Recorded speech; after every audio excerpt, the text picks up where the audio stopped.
तर मित्रांनो, आज आपण आलो आहोत या भावली डॅमवरती.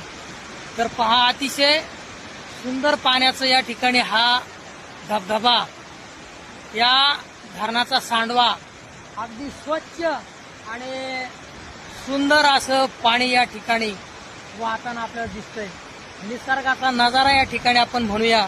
अतिशय सुंदर आणि विलोभनीय असं या ठिकाणचं दृश्य आपल्याला पाहायला भेटते. पहा,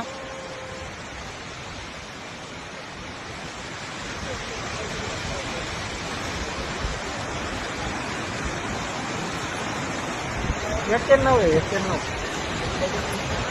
हा काढून बरोबर. हा चालेल.